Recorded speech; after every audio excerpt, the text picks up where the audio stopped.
In the early 1980s and 1990s, the world discovered India.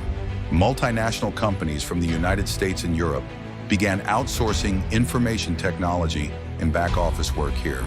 Call centers, help desks, data processing. India became the natural choice. Why? Low costs, skilled English-speaking talent, and the magic of time zone advantage. By the late 1990s and 2000s, outsourcing wasn't enough. Companies wanted more control, better protection of intellectual property, and less dependency on vendors.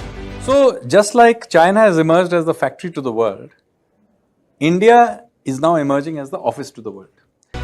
So they set up their own offshore offices in India, and then they rebranded into what we know today as Global Capability Centers, or GCCs. Global capability centers are actually deeper functions. No longer just about saving costs. They began driving analytics, research, product engineering, and even global financial strategy. India's global capability centers ecosystem is expanding rapidly, with over 1,700 centers employing 1.8 million professionals and contributing over US $64 billion annually. With significant growth projected by 2030, chartered accountants are poised to play pivotal roles, not only in governance, ESG and digital finance, but also in building and scaling GCCs, driving global tech strategies, talent acquisition and upskilling initiatives. I think this is the time we have to come out of box, think differently, think out of those traditional practices which we have been doing for years. By the 2010s, India had become the GCC capital of the world. Multinational corporates tapped into India's deep talent pools. In the 2020s, GCCs are not just execution engines. They are the leadership hubs. They drive artificial intelligence, automation, ESG, and even entire global CFO offices. Chartered accountants are at the heart of this transformation, not just as financial experts, but as strategic leaders driving governance, compliance, ESG, global tax planning, automation, and digital finance. Sustainable finance need is 57 lakh crores in the next 5 years.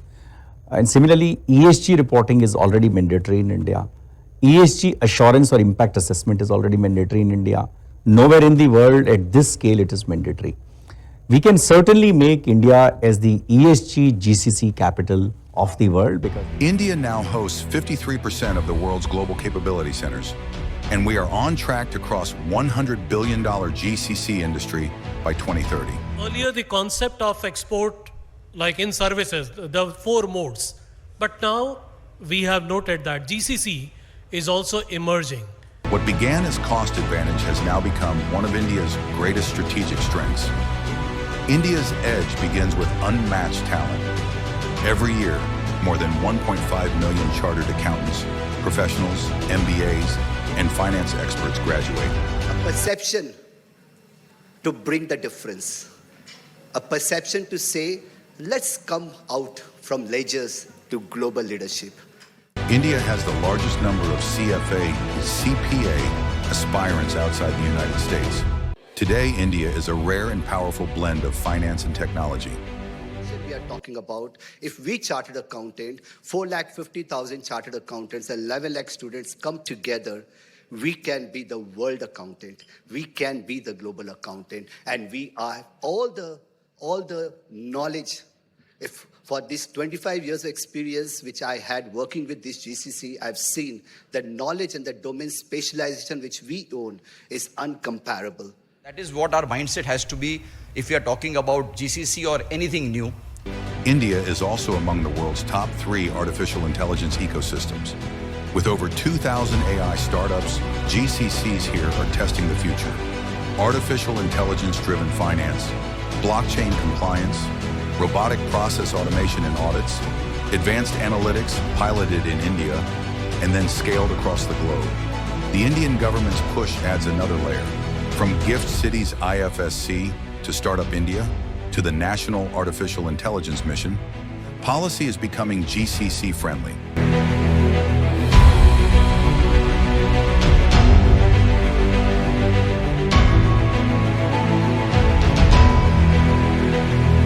progressive tax structures, simplified compliance, and global finance laws all attract Fortune 500 companies to the Indian subcontinent.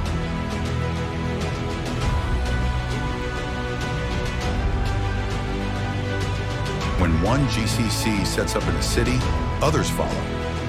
The ICAI brand itself is a seal of trust, with MRAs with 8 professional accounting institutes and MOU with 16 professional bodies, 54 overseas chapters, and 31 representative offices spanning 85 cities across 47 countries across the globe.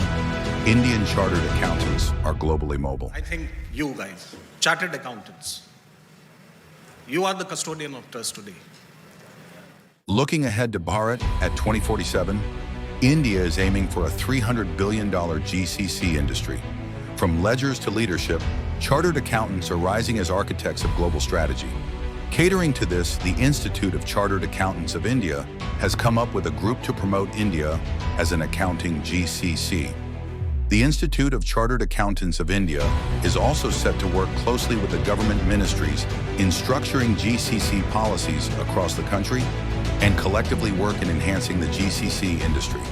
The group to promote India as an accounting GCC has introduced a series of GCC Summit for the year 2025 across Delhi, Ahmedabad, Hyderabad, and Mumbai. The first series of the summit at New Delhi on 27th and 28th June was an astounding success, bringing together over 7 ministries of the government, several sponsors, partners, dignitaries, and a forward-thinking crowd of delegates.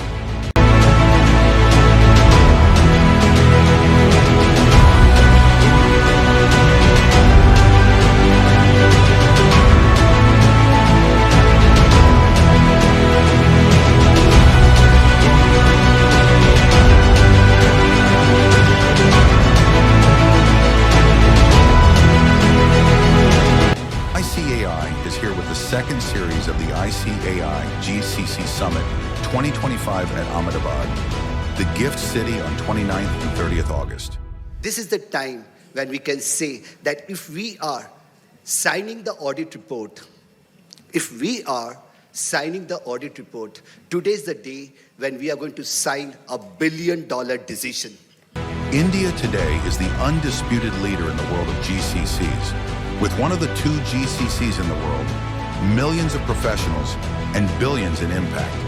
And at the center of it all, the chartered accountant.